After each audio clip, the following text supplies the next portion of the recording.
herméneutique, je développe rapidement ma pensée en 3 étapes. Premièrement, dans mon ouvrage Le christianisme au risque de l'interprétation, je m'efforce de montrer la différence entre un modèle herméneutique et ce que j'appelle un modèle dogmatiste de faire de la théologie. Au point de départ, il y a toujours l'enseignement du magistère et l'écriture et la tradition intervenaient seulement à titre de preuve, dans la perspective de la théologie selon un modèle dogmatiste. Le point de départ est l'enseignement du magistère, et puis l'écriture, les pères, la tradition interviennent seulement comme des preuves. Selon cette perspective, le discours théologique comme reflet de l'Église institutionnelle tend à devenir un système irréfutable, on pourrait dire irréfutable au sens du philosophe allemand Karl Popper, et le risque de ce système, c'est de se dégrader en idéologie. Accepter un modèle herméneutique en théologie, c'est toujours prendre comme point de départ les textes, les écritures fondatrices du christianisme et les relectures de ces écritures dans la tradition ecclésiale. Et comme le dit souvent Gadamer, c'est parce que je m'inscris dans la même tradition qui a suscité le texte que je puis essayer de le comprendre. Quelles que soient les nouvelles hypothèses forgées par les théologiens, nous sommes toujours inscrits dans une certaine tradition de langage qui nous précède. La théologie ne commence jamais à zéro.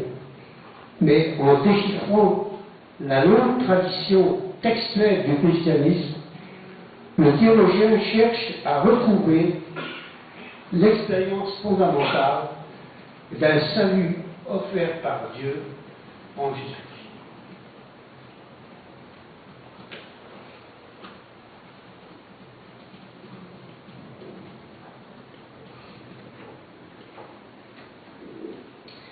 Tomando-se aí a teologia como hermenêutica, existem 3 etapas. Existe aí o risco de interpretação, uma necessidade de mostrar a diferença entre o modelo hermenêutico e o modelo dogmatista de fazer teologia. Ele cita aí como ponto de partida o ensino do magistério, as escrituras, os padres da igreja e a tradição. Nessa perspectiva de discurso teológico como reflexo da tradição da igreja, ele cita Karl Popper, o filósofo alemão, que fala do risco de degradação da ideologia. Ele fala também da volta a essas escrituras, uma releitura destes textos da tradição eclesiástica. Como ele diz, ele faz parte da mesma tradição que suscitou o texto que se tenta compreender. Então, às vezes, novas hipóteses criadas por teólogos nos mantêm inscritos na tradição da linguagem precedente, da época precedente. Decifrando-se a longa tradição textual do cristianismo, a teologia tenta recuperar a problemática da salvação em Jesus Cristo. Deuxième moment, la théologie comprise comme herméneutique prend ses distances à l'égard de la pensée métaphysique sous le signe de la représentation conceptuelle. Nous ne renonçons pas pour autant à la portée ontologique des énoncés théologiques.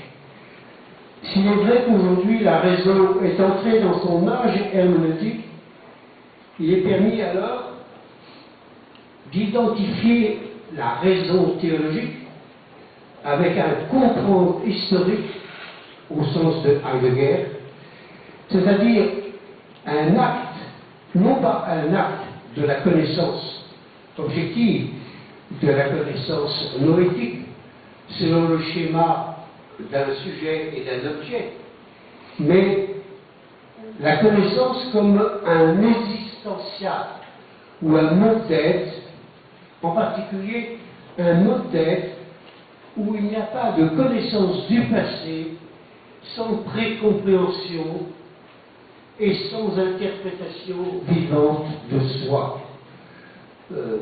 J'aborde ici la question délicate, mais qui est facile à comprendre, c'est celle du cercle herméneutique. Je ne peux pas comprendre un texte